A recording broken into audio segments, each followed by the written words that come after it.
de terminar este estudio expositivo de todo el libro de Proverbios y de ver cómo la sabiduría llama, grita por las calles a los hombres insensatos, a los simples, para que respondan a su voz y puedan ser librados de la muerte, de la destrucción y de la ruina. Es necesario, antes de que entremos al capítulo 23, ubicarnos un poco en el contexto de lo que ha venido sucediendo. En el capítulo 22, versículo 22, inició una serie de 30 consejos o 30 dichos. Nuestro hermano Carlos Hernán vio los primeros 5 consejos en la parte final de este capítulo. Hoy nosotros vamos a ver del consejo 6 en adelante, que están en el capítulo 23, y terminará hasta el capítulo 24, versículo 22. Así que teniendo esto en cuenta, vamos a estar enumerando cada uno de esos consejos que son supremamente importantes para la vida del creyente. Recordemos que Proverbios, más que un libro que establece el estándar de conducta del hombre, lo que está mostrando es cómo es la característica de la vida de aquel que está en Cristo. Esta es la clase de vida que todo creyente debe reflejar y puede reflejar por la operación del Espíritu Santo. Pero vivir bajo la sabiduría que enseña Proverbios, vivir bajo la diligencia, vivir bajo la rectitud, ¿está en quién? En Cristo. Partiendo de ese fundamento teológico, vamos entonces a mirar el primer consejo, que es el consejo número 6. Proverbios 23, versículo 1. Dice así: cuando te sientes a comer con algún señor, considera bien lo que está delante de ti y pon cuchillo a tu garganta si tienes gran apetito. No codicies sus manjares delicados, porque es pan engañoso. Es importante entender que la palabra que se menciona allí como Señor está apuntando a una figura de autoridad o una persona en situación de eminencia. Y lo que está planteando entonces este primer consejo es un llamado a los hombres a que tengan dominio propio y prudencia en el comer. Mucho más cuando comparten la mesa con una persona que está en autoridad. El dominio propio es una característica que debe estar presente en nosotros. Es un mal que Pablo también corrigió en la iglesia de los Corintios cuando les llama la atención porque convertían los ágapes y glotones en las reuniones que tienen con el cuerpo de Cristo. Pues este llamado que está haciendo Proverbios es: tengamos dominio propio, no nos dejemos llevar por los impulsos ni por nuestros apetitos, pues es deber de un creyente, es llamado en un creyente a tener dominio propio sobre sus impulsos, a ser prudente y entender los espacios en los que se encuentra. Pues esta falta de dominio propio o de control tiene un nombre y es codicia. La glotonería es un síntoma de la codicia. Es un síntoma de la avaricia. Y recuerden que los mandamientos del Señor establecen que no debemos codiciar lo que otros tienen. Es decir, no debemos dejar que nuestros impulsos nos lleven a desear algo y a tenerlo en una proporción que no corresponde. Pero advierte también acá Proverbios: no se dejen deslumbrar por estos banquetes de estas personas que están en una posición de autoridad, pues son engañosos. No se dejen atraer por esos banquetes ni deslumbrar, porque terminarán siendo esclavos de estas figuras de autoridad al no tener control y dominio propio sobre los apetitos. Entonces, el primer consejo nos llama ¿a qué? Dominio propio y prudencia, para evitar caer ¿en qué pecado? La codicia, que se ve reflejada en la glotonería. Eso es falta ¿de qué? De dominio propio. Hay una frase que es muy molesta en esta última generación de creyentes y es: ya no tomamos ni fumamos, pero comemos. No, Fumar está mal, es pecado. Embriagarse está mal, es pecado. La glotonería está mal, es pecado, porque es falta de dominio propio. Entonces, ¿qué debemos hacer? Dice, colócate un cuchillo en la garganta. Lo que está diciendo es, colócale freno a tus impulsos. Eso es responsabilidad nuestra. Dominio propio. El séptimo consejo empieza en el versículo 4. Miren lo que dice. No te afanes por hacerte rico. Sé prudente y desiste. ¿Has de poner tus ojos en las riquezas siendo ninguna? Porque se harán alas como alas de águila y volarán al cielo.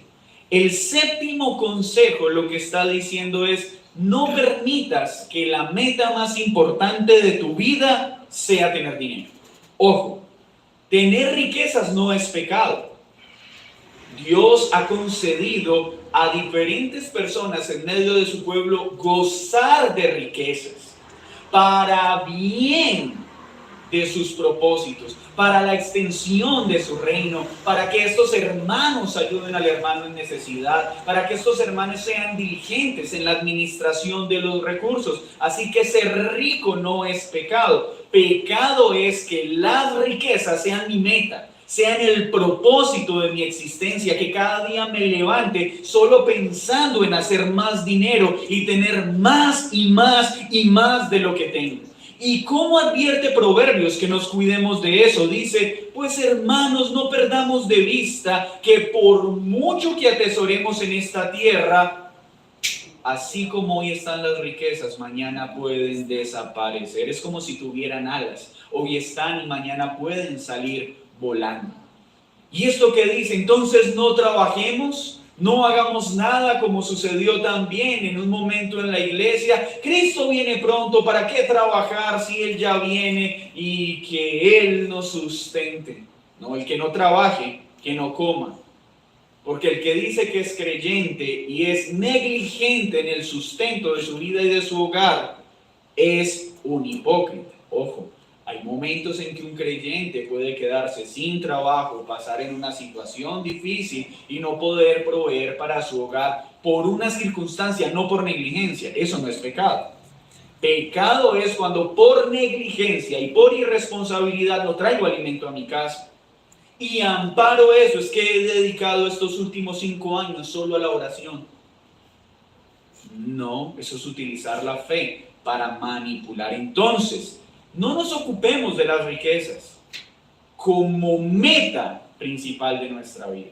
Porque así como están, mañana se pueden ir un solo mal negocio, una sola calamidad, una sola circunstancia en la naturaleza puede disipar de un soplo todo lo que te ha tomado toda tu vida conseguir. Y en esta parte de la tierra sí que lo podemos entender. Terremoto, crisis cafetera, pandemia. Esto es una realidad. Personas que un día se acostaron siendo ricas, al otro día se levantaron siendo pobres. Entonces, ¿qué debemos hacer? La escritura que dice, buscad que primeramente el reino de Dios y su justicia. ¿Cuál es el antídoto en mi corazón para yo no ocuparme solo de hacer dinero? Y ojo, cuando decimos que hacer riquezas es la meta principal, es en todas las proporciones.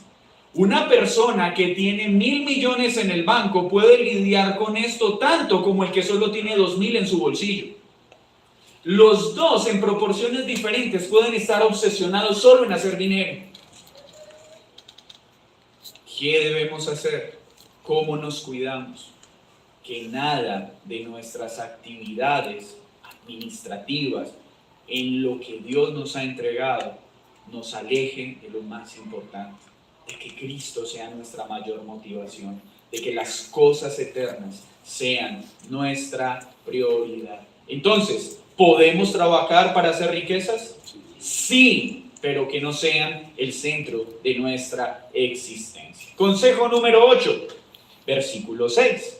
No comas pan con el avaro, no codicies sus manjares, porque cuál es su pensamiento en su corazón, tal es él. Come y bebe, te dirá, mas su corazón no está contigo. vomitarás la parte que comiste y perderás tus suaves palabras. Este consejo está apuntando a algo sencillo. Cuídate de la persona que es avara o tacaña. ¿Por qué? Vamos a verlo. Dice, cuídate de comer, de compartir la mesa con él. Cuídate de codiciar lo que él tiene.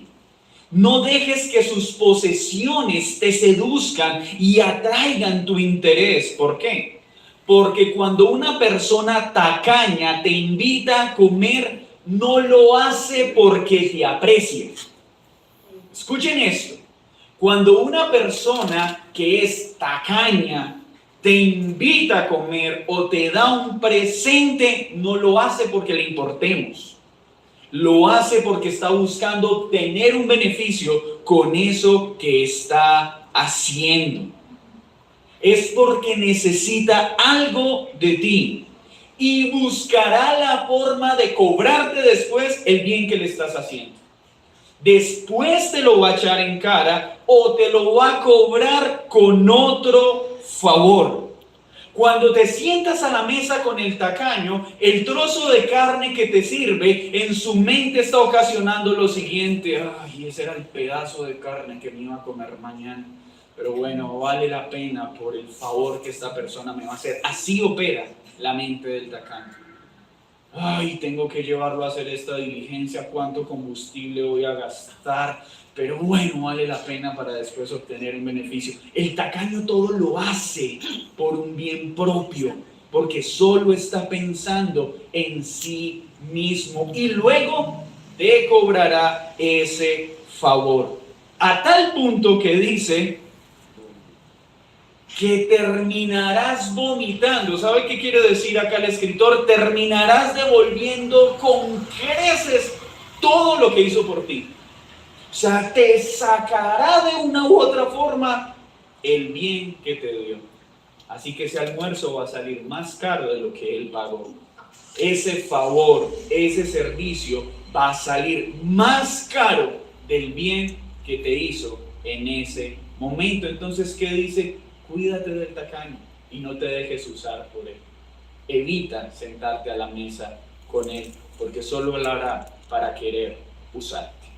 Consejo número 9. No hables a oídos del necio, porque menospreciará la prudencia de tus razones. ¿Qué es entonces lo que está diciendo acá? Recuerden que cuando hablamos necedad, estamos hablando de que aquel sistemáticamente se rebela contra la voluntad de Dios y la menosprecia.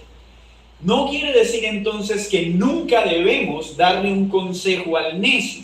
Lo que está diciendo es que debemos aprender a discernir cuando ya ese consejo no debe darse y debemos guardar silencio ante la necedad del necio que estamos intentando aconsejar.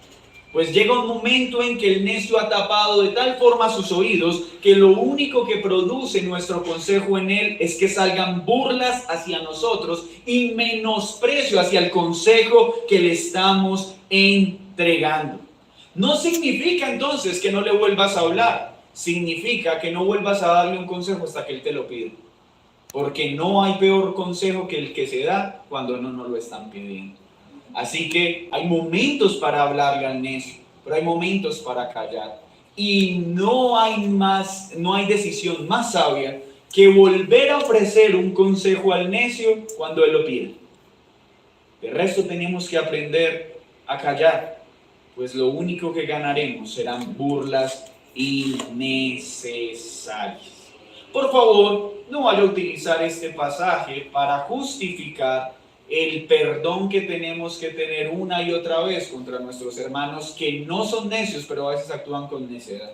Ay, es que yo ya le dije que lo que está haciendo está mal y aprendí que no debo volver a darle consejo porque no me ha querido escuchar. No, estamos hablando del incrédulo y estamos hablando que para con un hermano nuestra responsabilidad es seguir orando por él, seguir suplicando por él hasta que entre en razón. De la misma forma oramos por el incrédulo, para que venga a salvación y arrepentimiento. Consejo número 10. ¿Vamos bien hasta acá? ¿Qué dice el consejo 10? Versículo 10 en adelante. No traspases el lindero antiguo, ni entres en la heredad de los huérfanos, porque el defensor de ellos es el fuerte. Nota que está con mayúscula, porque es una referencia a ¿quién? A Dios, el cual juzgará la causa de ellos contra ti. ¿Qué es lo que está diciendo? Recuerdan que cuando Dios distribuyó las tierras entre su pueblo, estableció unas delimitaciones. Y esas delimitaciones terrestres debían ser respetadas, pues habían unas tribus más poderosas que las otras. Y estos linderos tenían el propósito de guardar al más débil, de que no fuera privado de sus bienes por la fuerza de aquellos que estaban alrededor. Este consejo, ¿qué es lo que nos está diciendo? Cuidado con mover el tamaño de tu bien atentando contra el débil. Es cuando una empresa fuerte hace una estrategia económica para quebrar la débil y luego poder absorberla de manera legal, pero inmoral. Es de la misma forma cuando tú tienes un terreno y te ponen un lindero y gradualmente vas corriendo el cerquito sin que nadie lo note. Pero el énfasis que está haciendo acá es cuando usas tu fuerza para aprovecharte del más débil. Cuando usas tu fuerza para dañar al débil. ¿Y qué está diciendo Proverbios? Cuidado, porque el débil, y en especial el huérfano, es decir, aquel que no tiene quien vea por él y lo defienda, tiene nada más y nada menos que a Dios por su protector. Cuando nosotros nos aprovechamos del débil, estamos entrando en contienda contra Dios, porque Dios siempre estará en favor del débil, de aquel que es maltratado y dañado por aquellos que tienen fuerza. ¿Recuerdan lo del pariente redentor? ¿Qué está diciendo acá? Yo soy el pariente redentor del débil. Cuando haya un débil que no tenga cómo defenderse de los abusos, yo soy su pariente redentor.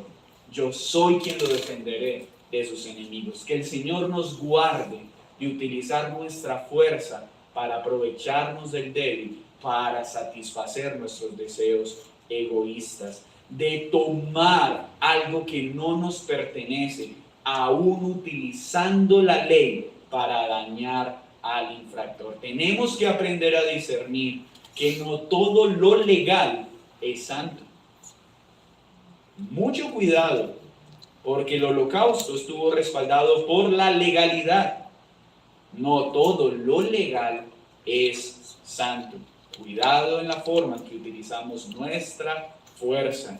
Dios nos libre de usarla para quitarle al débil su sustento y su protección. Consejo 11.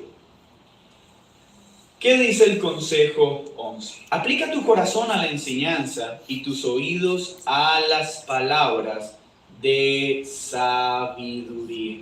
¿A qué nos invita este consejo?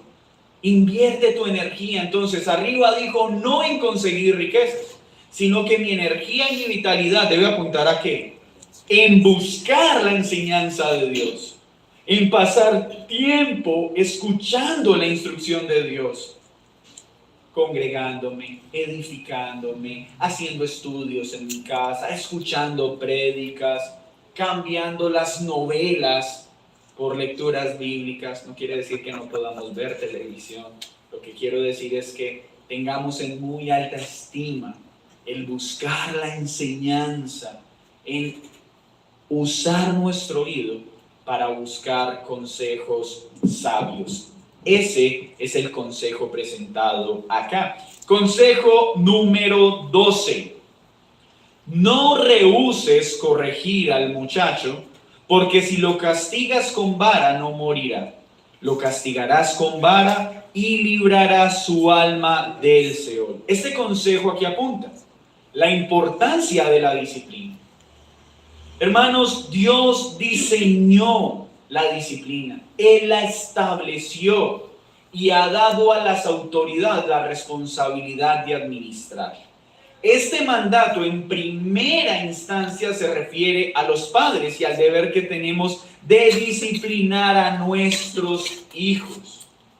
Y está hablando de la disciplina física. En este caso está hablando de la corrección física que un padre hace sobre su hijo, pero lea la palabra, dice disciplina, no maltrato.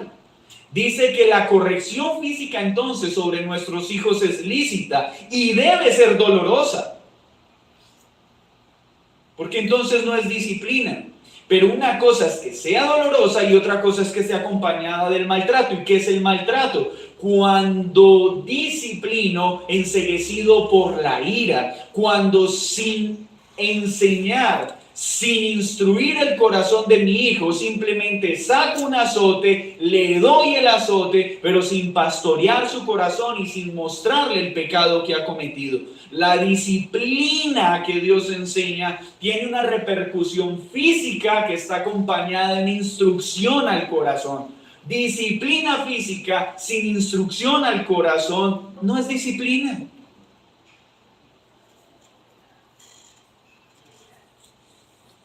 Entonces, este consejo nos dice, diferente a lo que hoy enseña la psicología moderna, es que no debemos disciplinar físicamente a nuestros hijos porque se traumatizan.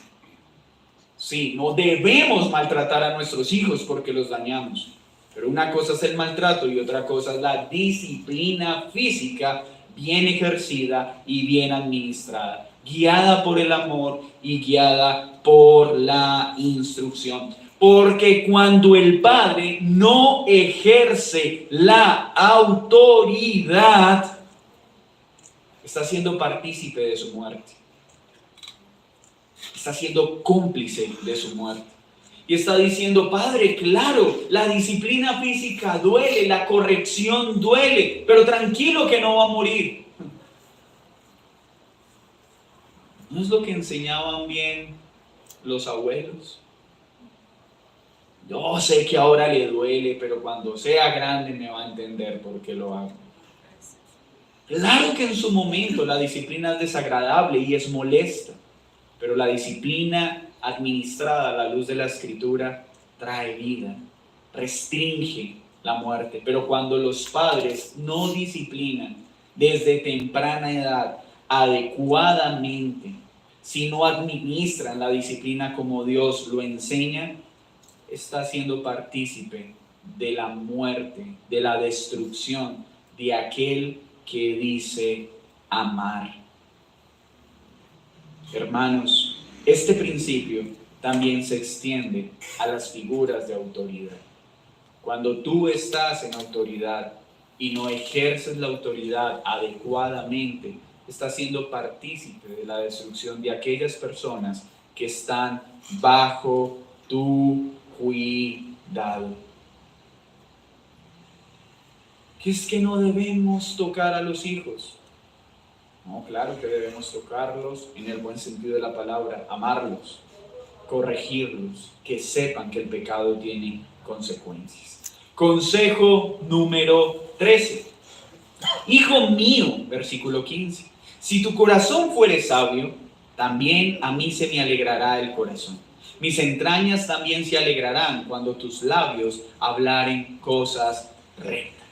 Entonces ahorita habló a los padres y les dijo, padres, si aman a sus hijos, disciplínenlos para que los libren de su destrucción y de su muerte. Disciplínenlos en la forma en que Dios lo ha establecido.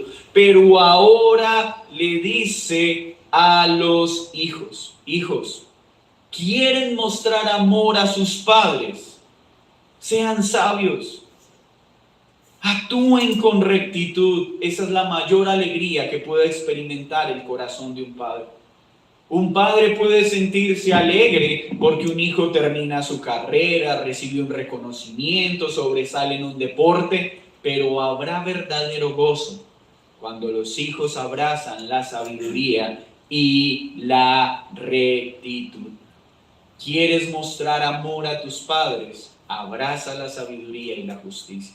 Quieres alegrar a aquellos que ejercen autoridad sobre ti. Quieres retribuirles tu gratitud por el trabajo que hacen al cuidar de ti. El mejor regalo que pueden darle a una autoridad, un pastor, un siervo o cualquier figura de autoridad en nuestra vida es obrar con sabiduría y con rectitud. Eso traerá gozo a los corazones. Consejo número 14. No tenga tu corazón envidia de los pecadores, antes persevera en el temor de Jehová todo el tiempo, porque ciertamente hay fin y tu esperanza no será cortada. ¿Por qué estará solicitando esto el escritor? ¿Acaso nosotros a veces envidiamos a los pecadores? Señor, pero ¿por qué permites que ese perverso malvado prospere? ¿Por qué a él sí y a mí no? ¿Por qué a él le va bien y a mí me está yendo mal? ¿Qué está diciendo el escritor? No hagas eso. No quieras poseer los bienes temporales que recibe el pecador.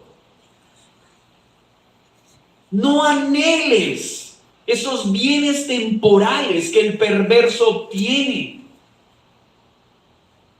Porque tú has recibido un bien mayor y son riquezas eternas que nada podrá dañar y nada podrá arrebatar. Además,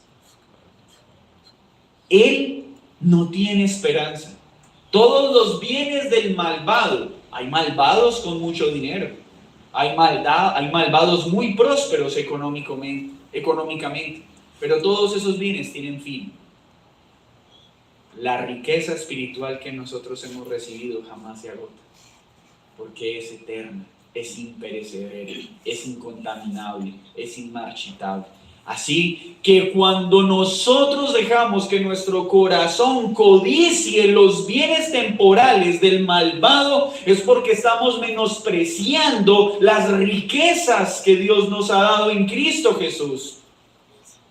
Es porque estamos sintiendo más admiración por el plato de lentejas que por las riquezas que tenemos en Cristo. Y cuidado que nuestro corazón lidia continuamente con eso. No deseemos los bienes temporales del pecador, del malvado, porque esos tienen fin. Cuando eso pase, ¿cómo me cuido? Recuerda la provisión que tienes en Cristo. Recuerda que esos bienes son temporales y no traen felicidad, mas nosotros en Cristo tenemos gozo por una herencia eterna. Consejo número 15. ¿Vamos bien hasta acá? Dice la palabra, versículo 19. Oye, hijo mío, y sé sabio, y endereza tu corazón al camino. No estés con los bebedores de vino, ni con los comedores de carne, porque el bebedor y el comilón empobrecerán, y el sueño hará vestir vestidos rotos. ¿Qué dice este consejo? Hijos, ocúpense de una cosa, hagan todo lo bueno, todo lo recto, todo lo justo. Esa debe ser nuestra tarea. Y por favor evita dos tipos de personas: al borracho y al glotón. Evítalos, porque fácilmente puedes ser persuadido por ellos y terminar practicando sus acciones pecaminosas.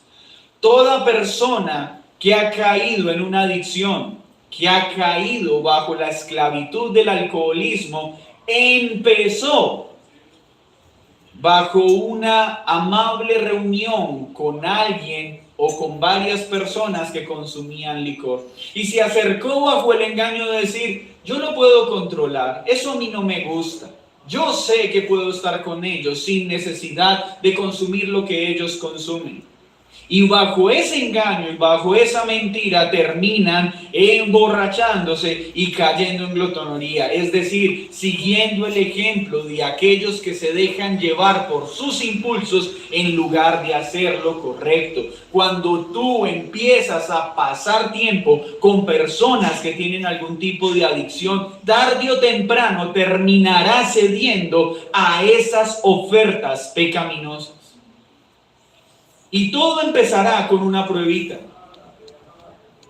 Es una pruebita nomás. Hágale, no sea bobo. Cuidado con quién pasamos nuestro tiempo. Porque los dos tienen un triste final.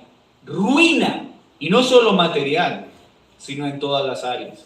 Porque hay alcohólicos con plata, pero sus matrimonios destruidos, la relación con sus hijos destruida. Hay glotones con mucha plata y tienen para comer en exceso hasta que se mueran, pero están arruinados en su alma, en sus relaciones personales, en su vida diaria. Chicos, cuidado con pasar tiempo con el borracho y con el glotón. Vamos para que nuestros hijos amen esta solicitud, ¿cierto? Oigan a los padres, escuchen a aquel que los engendró, y cuando tu madre envejezca, no la menosprecies. Compra la verdad y no la vendas, la sabiduría, la enseñanza y la inteligencia. Mucho se alegrará el padre del justo, y el que engendra sabio se gozará con él. Alégrense tu padre y tu madre, y gócese la que te dio a luz. Este consejo a qué llama a los hijos: a atender el consejo de sus padres, pero a cuidar de ellos.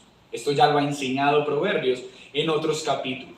Es nuestro deber velar por nuestros padres en su vejez, cuidar de ellos y velar por su sustento, pero también seguir atendiendo su consejo. Miren lo que dice: consejo. Porque una vez el hombre y la mujer se casan, ya no están bajo la autoridad de los padres, están bajo el consejo de sus padres. Porque ahora el hombre que sale de su casa, ahora es puesto como sacerdote y rey de su hogar para ejercer autoridad. Los hijos, después de que se casan, no están bajo nuestra autoridad, están bajo nuestro consejo. Hijo, te aconsejo esto y te aconsejo esto, pero tú elige. Mientras están en nuestra casa y bajo nuestro cuidado, están bajo nuestra autoridad y consejo. Lo aconsejo, pero también tengo la autoridad para establecer límites, sean agradables o no sean agradables. Es que está muy grande. No, la pregunta no es si está grande. Todavía depende de ti económicamente. Todavía está bajo tu techo, todavía está bajo tu responsabilidad. Así que es tu deber ejercer autoridad sobre él. Es que ya está muy grande y yo qué le voy a decir lo que tiene que hacer. ¿Está en tu casa? ¿Está bajo tu cuidado? Entonces está bajo tu autoridad. ¿Cuándo ya puedes decir es que está muy grande y ya solo le puedo dar consejo? Cuando él asuma su sustento, cuando él asuma su cuidado y cuando él vele por sí mismo. Así que cuidado, padres, no confundamos hijos grandes con hijos que no están bajo nuestra autoridad. Ojo con eso. Si tú ya lo ves grande y que puede tomar decisiones por sí mismo, quiere decir que ya puede valerse por sí mismo. Si no quiere estar bajo tu autoridad, entonces tampoco debe estar bajo tu sustento. Si un hijo no está bajo autoridad, quiere decir que ya está listo entonces para ser autónomo. Que sea autónomo en todo sentido. No te obedezco, pero tú debes pagarme todo. No te obedezco, pero es tu deber sostenerme. Ojo, porque eso es saltar un principio bíblico. Consejo número... seguimos en el 16. Luego dice: invierte todo lo que tienes en obtener la verdad. Cuando dice compra la verdad, lo que está diciendo es: usa toda tu energía, usa todas tus fuerzas. ¿Para qué? Para alcanzar la verdad, para conocer más de la verdad, para obtener los beneficios de la verdad, que son sabiduría, enseñanza, inteligencia. Haz lo que esté a tu alcance para obtener estos bienes. Pero también luego dice, esto traerá alegría a tus padres. Vuelve y le dice al hijo, hijo, alegra el corazón de tu padre siendo sabio y siendo justo. Consejo 17. Dame, hijo mío, tu corazón y miren tus ojos por mis caminos, porque abismo profundo es la ramera y pozo angosto la extraña.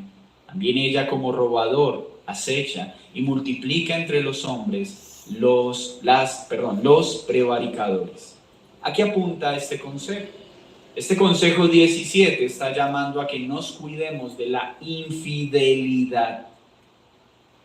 Está hablando primeramente al hombre y le está diciendo, cuidado con la mujer que vende su cuerpo para obtener sus intereses personales. Cuidado con la mujer que obtiene su sustento de la prostitución. Estamos en un mundo tan loco que ya la prostitución no es pecado, sino un renglón económico del sector empresarial mundial. ¿Cómo las palabras maquillan la maldad? No, el gremio de la pornografía y la prostitución no es una empresa. Es un negocio perverso, desagradable a Dios, porque es instrumentalizar el cuerpo para obtener bienes económicos en lugar de trabajar diligentemente para obtener el sustento de nuestros hogares. Y dice, cuídate de la infidelidad.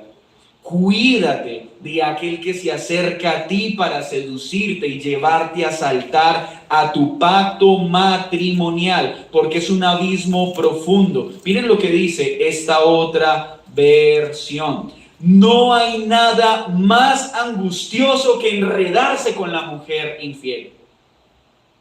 No hay nada que haga más daño a un hombre y a un matrimonio que la infidelidad. Y estas redes de pornografía han entendido este negocio. Por eso hay tantas personas ahora perdiéndolo todo, quitándose la vida, porque son seducidos por la infidelidad, terminan pagando por servicios sexuales y luego utilizan su información para manipularlos, explotarlos, engañarlos.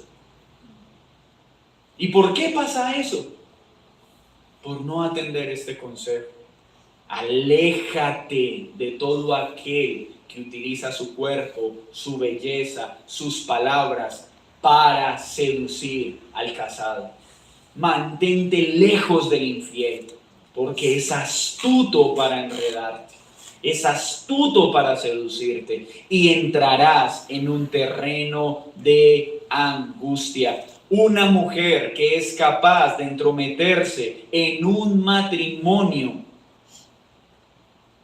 no está presta a hacer algo bueno por ti, porque así como está siendo infiel hoy, mañana lo será contigo. ¿Cómo podrás confiar en alguien que no siente el más mínimo dolor de destruir un matrimonio? ¿Cómo confiar en un hombre que le es infiel a su esposa para estar contigo? O en un hombre que te insta a serle infiel a tu esposo. ¿Cómo has de confiar en una persona así? Simplemente abrirás la puerta a las más horrendas angustias. Miren lo que dice esta versión. Esa mujer es como los bandidos. Se esconderá para atrapar a sus víctimas y una a una las hace caer en sus redes. Así que está hablando de que el infiel no es, ay, caí en infidelidad, como algunos dicen. Es que iba caminando y un espíritu de infidelidad me metió zancadillo. No, la infidelidad es planeada, es calculada, tal como un bandido se prepara para un gran robo. Consejo 18. Este consejo, miren lo que dice desde el versículo 29.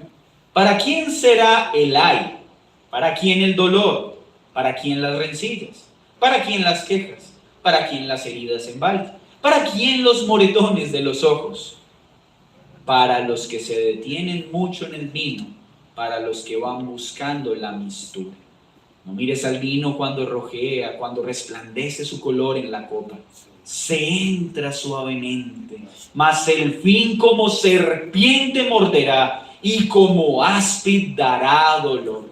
Tus ojos mirarán cosas extrañas, empezarás a hablar perversidades. Serás como el que está parado en medio del mar, como el que está en la punta de un mastelero moviéndose de un lado para otro, y dirás: me hirieron, mas no me dolió, me azotaron, mas no lo sentí. Cuando despertare aún, lo volveré a buscar. Este consejo está advirtiendo contra la embriaguez y cualquier tipo de adicción.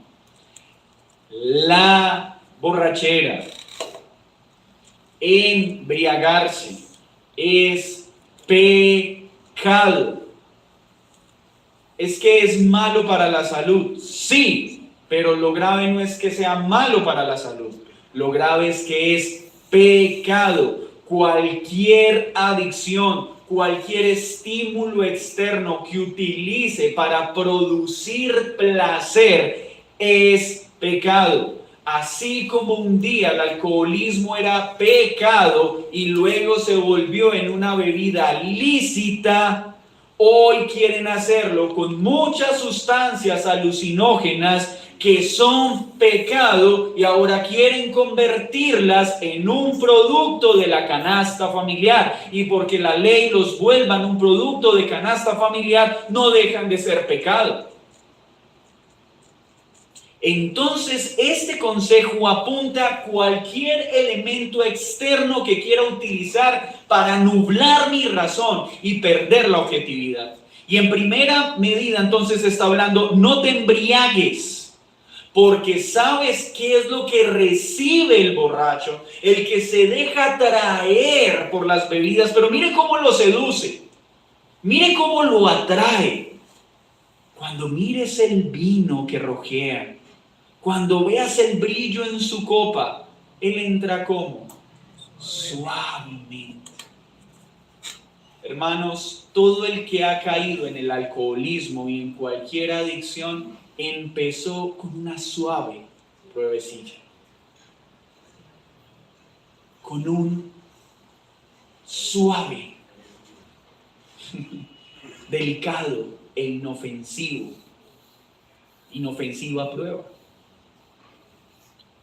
Ahora entendemos por la Escritura que la Biblia no dice que es pecado tomar vino o que es pecado consumir una bebida que contiene licor. No, lo que dice es que cuando la uso para encontrar bienestar, para encontrar placer y nublo mi razón, estoy pecando. ¿Y qué trae entonces la borrachera? Miren los regalos que trae. Trae dolor. Ese ay que hay ahí es: ay de mí, ay de sufrimiento.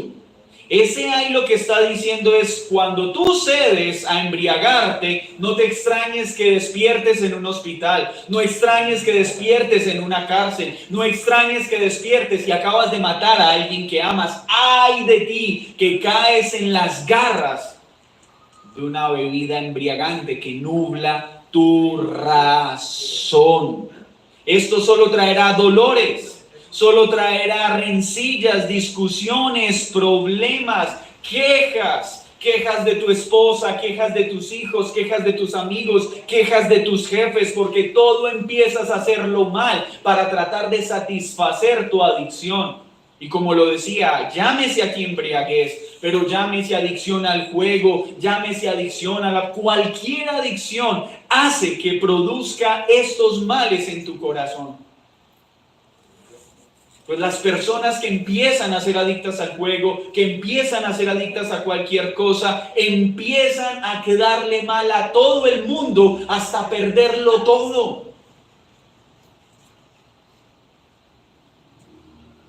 Así que cuídate de su apariencia noble y poco peligrosa, porque al fin como serpiente que hará, morderá, y como áspide, es decir, como la serpiente más venenosa, traerá gran dolor. ¿Y qué empieza a pasar cuando una persona está ebria? A veces los chicos le dicen, papá, pero ¿qué produce eso que a la gente le llama la atención? Y algunos papás, está bien, hijo, vamos a tomar porque queremos que experimentes cómo es sentirse borracho en la casa para que no te emborraches afuera. No, tú no necesitas emborrachar a tu hijo para que sepa lo mal que se siente estar borracho. Léele este texto. ¿Quieres saber cómo se siente estar borracho? Te lo voy a describir. Mira cómo lo describe la Biblia. Vas a empezar a hablar cosas extrañas, cosas que nadie entiende y todos van a empezar a burlarse de ti. Hablarás perversidades, empezarás a decir cosas o que lastiman o que hieren o lo único que hacen es traer burlas sobre ti. Te sentirás como si estuvieras en un barco, navegando en alta mar, mareado y con ganas de vomitar. ¿Quieres saber lo que es embriagarse? Con mucho gusto, cuando vayamos al mar, te monto en un barco hasta que sientas ganas de vomitar. Eso es lo que produce el licor. ¿Qué tiene de chévere entonces eso? Nada. Porque el pecado presenta al mal como algo atractivo, pero en realidad siempre trae grandes molestias. Pero causa tanta terquedad la adicción que aún después de estar borracho, de hablar cosas extrañas, después de lastimar y decir cosas que no debía decir, el borracho se levanta y dice, bueno, se burlaron de mí, pero no me dolió. No es tan grave, yo puedo lidiar por eso. Me azotaron, pero no lo sentí. Como estaba borracho, el puño no me dolió. El accidente no lo sentí. Es tan terco el adicto que luego dice, y aún así lo volveré a hacer. La adicción produce ceguera. El primer síntoma de un adicto es cuando tú le dices, vas por mal camino. No. Yo lo sé dominar. Yo sé hasta dónde llego. Me emborraché no porque me obligaron, fue porque quise. Si yo hubiera querido, hubiera parado, solo que no quiero parar. Así habla la ley. Cuidado, no abramos esas puertas. Chicos, Samuel, van a venir a decirles, tranquilo, no pasa nada malo. Acá ya está advertido lo que pasa. ¿Qué terminamos entonces respecto a este cúmulo de consejos? Primero, todos vamos a estar lidiando con la avaricia, con la codicia. ¿Cómo nos cuidamos de ella? Lo hemos ido aprendiendo en el estudio de los mandamientos. Gratitud, dominio propio, pero una búsqueda constante de las cosas eternas. Entre más me cuide yo de buscar el cielo, amar el cielo, deleitarme en el cielo, menos interés tendré por obtener las riquezas y las cosas vanas de este mundo. ¿Cómo nos cuidamos de este mal? Que el conseguir posesiones nunca nos alejen de la perla de gran precio. La Biblia nos llama a vender todo por la perla de gran precio. El mundo nos llama a vender la perla de gran precio por las cosas vanas y triviales de este mundo. ¿Y cómo vemos a Cristo en este pasaje? Hay un texto que lo muestra de una forma puntual. ¿Recuerdan el pariente redentor? ¿Recuerdan que este texto nos habla de aquel que cuida al débil, que cuida al frágil, que cuida al huérfano? Nosotros podemos estar seguros que Cristo es nuestro pariente redentor, que nosotros éramos esclavos del pecado y no teníamos quien nos defendiera de nuestros enemigos. Cada día Satanás, el mundo y la carne corrían sus linderos para destruirnos y guiarnos al infierno. Pero Cristo se levantó como nuestro pariente redentor para pagar la deuda que nosotros teníamos y no podíamos pagar. Nos sigue defendiendo de todos los enemigos que cada día vienen para querer correr los linderos de nuestra vida, y Él nos defiende, pues no solo es nuestro pariente redentor, sino que ahora somos posesión suya, y Él nos cuida como la niña de sus ojos, nos defiende y nos protege. Y todo aquel que venga a dañar la niña de sus ojos tendrá que verse con Él, porque Él es el defensor del débil, el defensor del huérfano. Seamos diligentes en buscar las enseñanzas que nos conducen a Cristo. Así como un hijo debe tener en alto valor la disciplina de un padre, cuánto más nosotros la disciplina de Dios. Pues cuando Dios nos disciplina, lo hace porque nos ama. Hermanos, que los éxitos terrenales de los pecadores no nos quiten la mirada de las cosas eternas, de la riqueza que ya tenemos en Cristo, y nadie podrá quitarnos. Oremos. Señor, muchas gracias por este capítulo de Proverbios, por los consejos que hoy pones delante nuestro. Gracias por nuestro pariente redentor, por aquel que pagó la deuda que para nosotros era impagable, por aquel que nos defiende de unos enemigos que nos tenían esclavizados y de los cuales nosotros no podíamos librarnos. Ayúdanos a tomar estos consejos entendiendo que la única forma de atenderlos es mientras todo nuestro ser esté rendido a tus pies, pues de lo contrario solo será imposible, gravoso y frustrante. Ayúdanos a traer alegría a nuestros padres, pero también a obedecer para gloria y honra tuya, pues tú eres nuestro Padre en todo el sentido de la palabra. En Cristo Jesús. Amén y amén. Hermanos, ¿alguna pregunta de estos consejos que vimos hoy?